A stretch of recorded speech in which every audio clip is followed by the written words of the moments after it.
ఎదుర్కొని ఈ గ్రామంలో సిపిఎం పార్టీ వాళ్ళ బలమైన పార్టీ ఎదిగిందంటే లేదా వాళ్ళ గ్రామంలో అన్ని పార్టీలు ఉన్నప్పుడు కూడా మొదటి స్థానంలో ఉంది. బలాబలాల్లో కూడా మొదటి స్థానంలో సిపిఎం పార్టీ పెరిగిందని చెప్పంటే అటువంటి పెరుగుదలలో పార్టీ అభివృద్ధిలో చాలా మూల స్తంభాల్లో అతనొక మూల స్తంభం లాగా తమ్ముడు కాళేశ్వరరావు గారు పనిచేశాడు.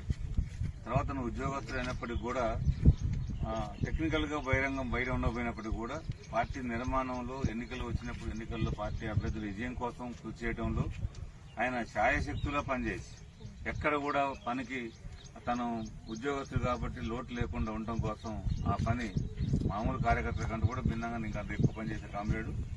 కాగా పార్టీ ఒక కార్యక్రమం ఇచ్చిందంటే ఒక నిర్ణయం చేసిందని అమలు చేయడంలో క్రమశిక్షణ తోటి నిబద్ధతతో రాజకీయ నిబద్ధత ఉంది. మనం చూస్తున్నాం చాలా సందర్భాల్లో చాలా గ్రామాల్లో కూడా పార్టీలో ఉండే ఒత్తిడిలో లొంగిపోయి కొంత అడ్డు అయ్యే వాళ్ళని చూస్తున్నాం. కానీ ఎక్కడ కూడా రాజకీయంగా ఎక్కడ రాజీ పడలేదు.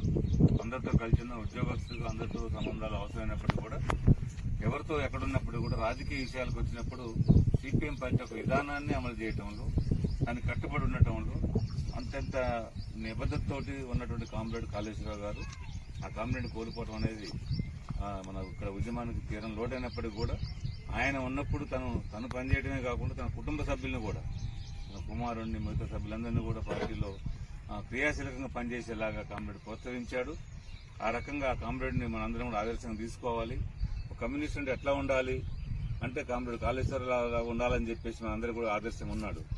పార్టీ కమిట్మెంట్ కానీ రాజకీయ నిబద్ధత కానీ పార్టీ క్రమశిక్షణ పాటించడంలో కానీ పార్టీ అభివృద్ధి కోసం నిరంతరం పనిచేయడం కానీ ఇవన్నీ కూడా ఆయన నుంచి మనం నేర్చుకోవాలని చెప్పేసి ఆయన ఒక ఆశయాన్ని ముందు పట్టకపోవడం కోసం మన పార్టీ ప్రతినబూనాల్సిన అవసరం ఉంది. ముఖ్యంగా ఈ గ్రామ శాఖ కామ్రేడ్స్ మొత్తం కూడా ఈ గ్రామంలో ఆయన ఒక లక్ష్యం రాబోయే ఎన్నికల్లో మనం గట్టిగా ఈసారి మంచి ఫలితాన్ని పొందాలని చెప్పేటువంటి ఒక పోయినసారి తిమ్మలయ్య గారి తక్కువతోటి దాదాపు 2-3 ఓట్ల తేడాతోటి మనం పంచాయతీ సీటు కోల్పోయాం. చాలా మంది కామ్రేడ్ బాధపడ్డారు.